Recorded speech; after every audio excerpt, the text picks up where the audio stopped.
Assalamualaikum. A'udzubillahi minasyaitonirrajim. Bismillahirrahmanirrahim. Alhamdulillahirabbil alamin wa bihi nasta'in ala umuri dunya waddin.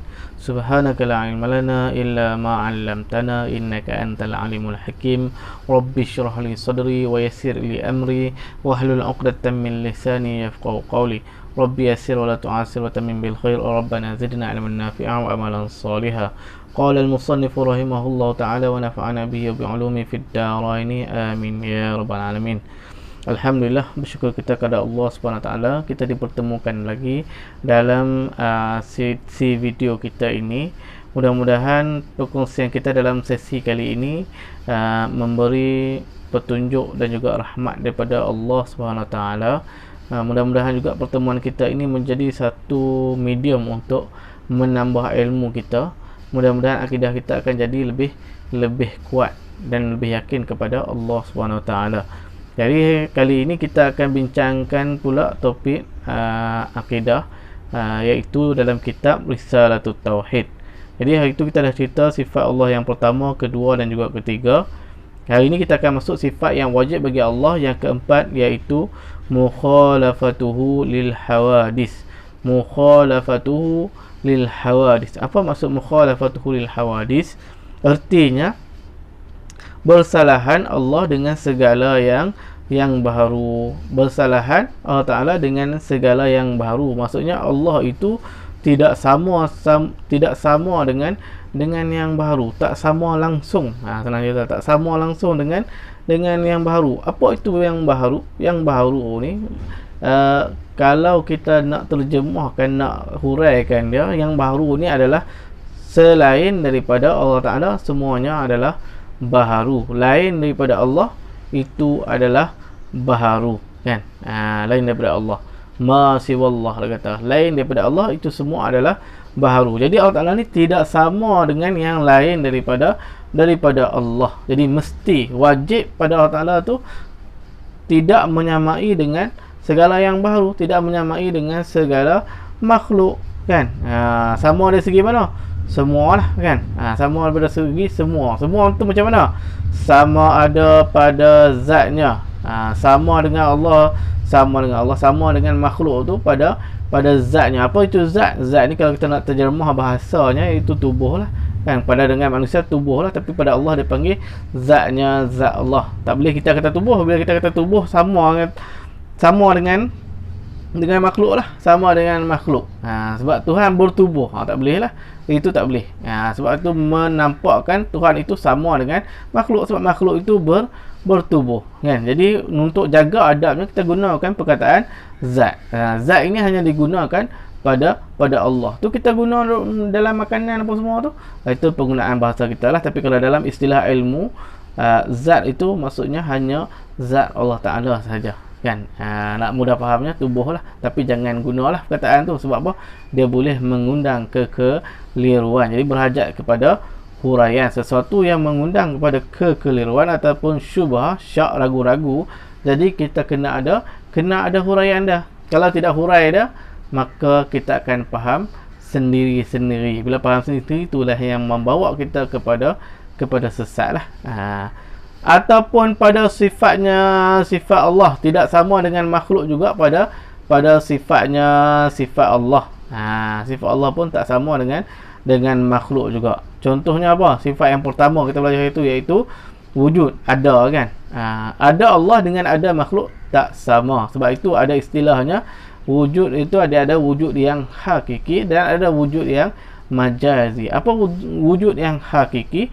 Wujud hakiki itu maksudnya wujud yang sebenar, ada yang sebenar-benarnya ada, kan?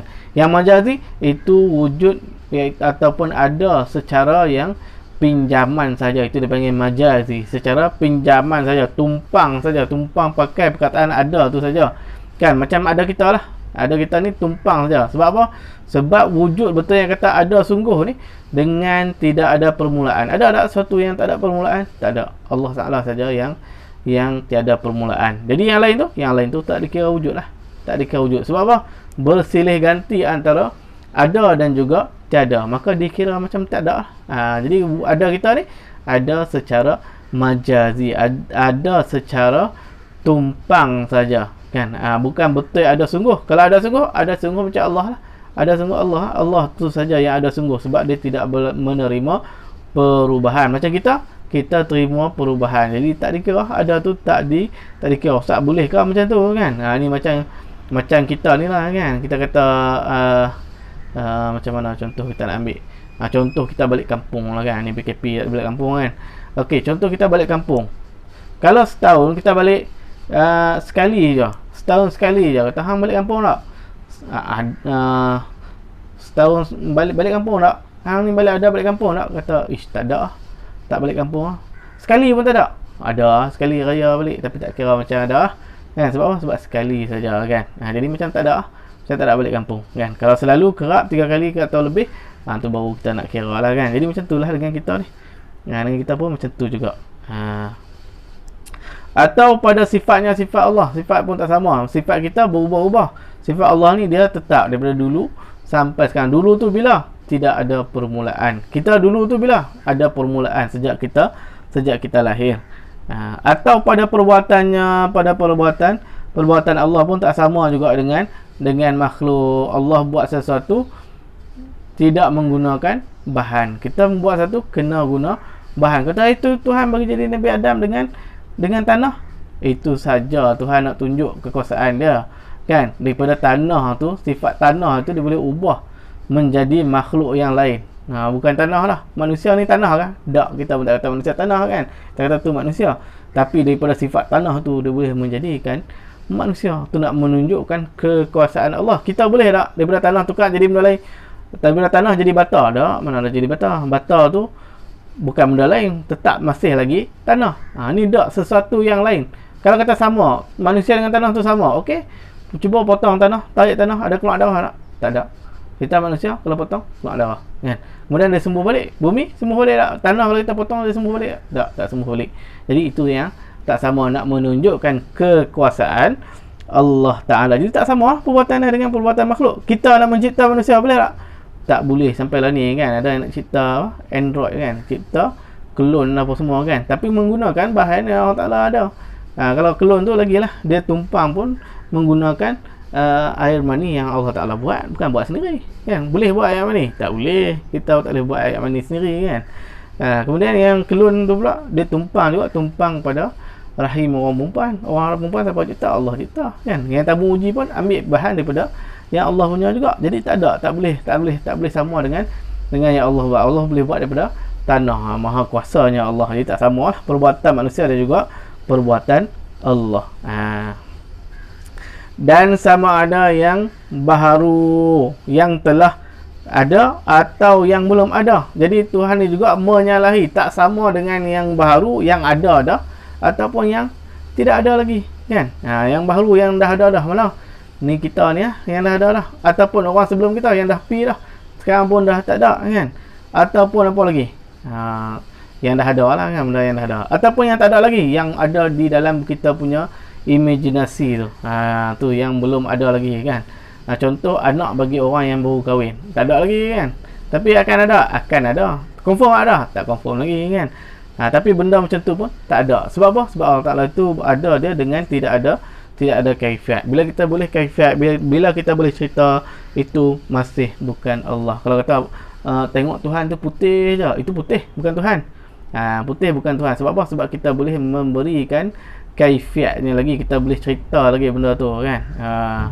Jadi itu bukan Allah. Okey. Maka hakikatnya ibarat daripada menafikan Tuhan yang berserupa dengan yang baharu. Jadi pada hakikatnya, pada yang sebenarnya ni nak cerita kat sini, sifat mukhalafatuhu ta'ala lil hawa di sini menafikan samanya Tuhan tu dengan yang baharu, kan. Sama Tuhan dengan yang baharu tu ternafi dengan kita membincangkan sifat mukhalafatuhu lil hawadis ni, kan. Jadi tak sama Tuhan ni dengan yang baharu ni pada zatnya, pada diri Tuhan tu tak sama dengan yang baharu, atau pada sifatnya, pada sifat Tuhan pun tak sama dengan yang baharu. atau pada perbuatannya, pada perbuatan Allah pun tak sama juga dengan yang baharu, kan. Tu cerita dah, kan.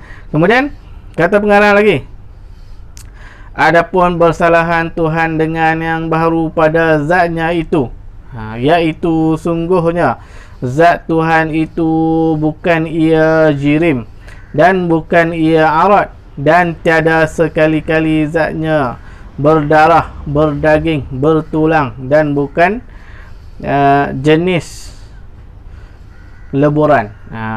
Jadi dia kata, pengarang kata, Tuhan tu tak sama dengan yang baharu pada zatnya. Macam mana tak sama dengan yang baharu pada zatnya? Dengan adanya. Kalau yang baharu, contoh kita ambil manusia lah, kan. Manusia ni tubuh dia macam mana? Ada kulit, ada daging, ada darah, ada tulang, lagi apa lagi yang ada pada tubuh manusia ni, kan. Jadi tu semua tu tak ada pada Tuhan. Tak ada bentuk macam rupa macam manusia, tak ada tangan, tak ada kaki, tak ada, semua tak ada. Pada kita, pada kita ada tangan, ada kaki, itu sempurna. Tapi pada Allah, ada tangan, ada kaki, itu tidak sempurna. Sebab apa? Sebab bila kata ada tangan, ada kaki, Allah itu sama dengan makhluk. Bila sama dengan makhluk, itu adalah mustahil. Itu bukan Tuhan. Tuhan tidak boleh sama dengan makhluk. Makhluk ni apa? Makhluk ni yang dicipta. Pernah tak kita tengok tukang buat kerusi, yang kerusi dia tu sama dengan dia? Ada tak? Tak sama, kan. Yang cipta robot sama segi rupa luaran, tapi dalaman sama tak? Tak sama. Dia cipta robot, ya, tapi menggunakan kuasa elektrik. Manusia guna kuasa elektrik tak? Dia pencipta robot tu guna kuasa elektrik tak? Tak. Dia tak guna kuasa elektrik. Kan ada elektrik jantung, kita ada pam elektrik? Tak, kan. Darah saja. Kalau dia nak buat macam dia kena guna daging juga, lahir daripada baby lagi. Mana ada baby robot kita jumpa? Tak ada. Jadi tak boleh sama sekali, kan. Nak cipta macam mana diri dia, tak boleh, kan. Tak boleh. Kalau ada yang boleh, mai tunjuk konsep mana yang boleh reka sesuatu benda sama macam mana diri dia, 100% sama, tak ada. Adalah mustahil. Jadi Allah Ta'ala lebih-lebih lagi lah, dia cipta bukan sama dengan dia lah, kan. Bukan tak boleh cipta sama dengan dia tu bukan bermaksud lemah, adalah mustahil. Benda tu tak boleh jadi. Tak boleh jadi. Kita bayangkan pun tak boleh benda tu, sebab tak boleh jadi. Memang tak ada, kan. Jadi Tuhan itu tak sama dengan yang baharu, kerana yang baharu ni dia berjirim. Berjirim ni maksudnya tubuh dia tu menerima permulaan. Ada mula, kemudian ada pertengahan, kemudian ada akhir. Kemudian daripada muda dia akan jadi tua, kemudian dia akan jadi mati, akan jadi rosak, kan. Tu kata tak sama dengan jirim tu. Kemudian dia mengikut masa pula, kan. Itu jirim. Jirim tu maksudnya yang baharu lah, kita ni lah, makhluk ni yang kena jadi ni, kan. Dia ada ketentuan masa dia. Ada tak barang yang kita beli tak rosak sampai bila-bila? Tak ada. Mana ada? Semua rosak. Yang orang buat ni pun semuanya rosak, kan. Ada dia punya expired date dah, kan. Mana ada yang tak ada expired langsung? Tak ada. Semuanya expired. Kalau kata dia tak rosak dengan cara expired pun, dia akan rosak dengan cara yang lain, berlaku kemalangan ataupun gempa bumi dan sebagainya, rosak juga benda tu. Alam ni rosak juga nanti. Kiamat nanti rosak alam ni, kan. Okey, baik. Dan bukan ia arat dan bukan juga arat. Arat ni kalau ikutkan terjemahan dia adalah sifat lah. Sifat. Tapi arat ni sifat bagi yang baharu, kan. Segala sifat bagi yang baharu. Mana segala sifat yang bagi yang baharu?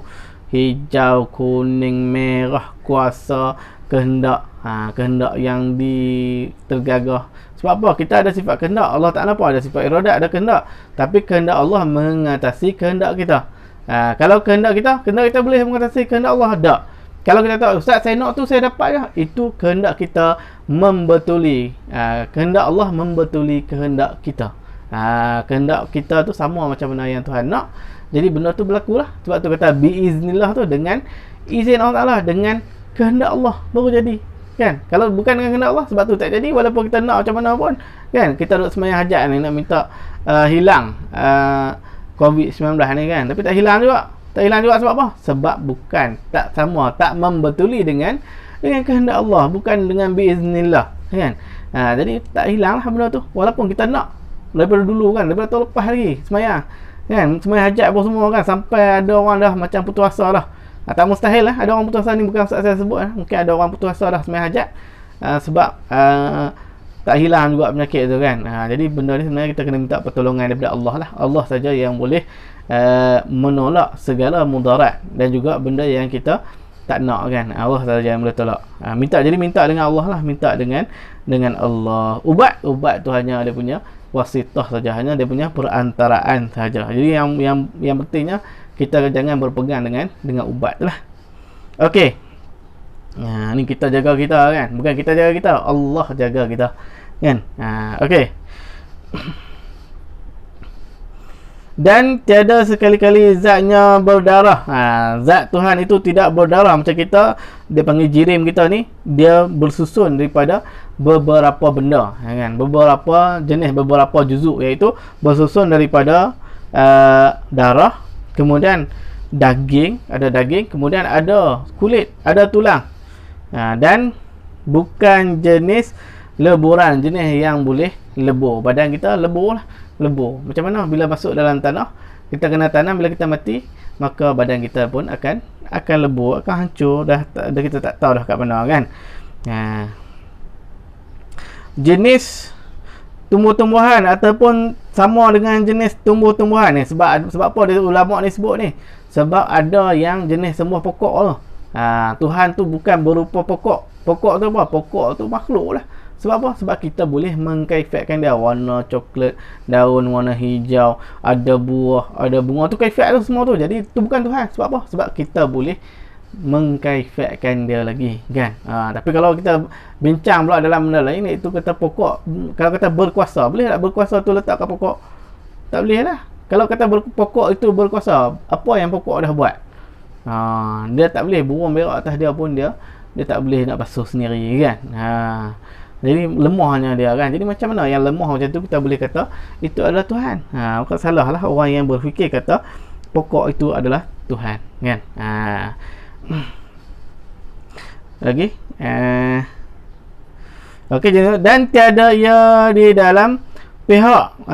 Tuhan itu pula dia bukan berada di pihak, dan tiada baginya pihak. Tuhan itu bukan berada di pihak, maknanya bukannya Tuhan tu berada di kanan ataupun berada di kiri, berada di depan, di belakang, di atas ataupun di bawah. Itu semua dipanggil pihak lah, ataupun dalam masalah sebut jihah kan.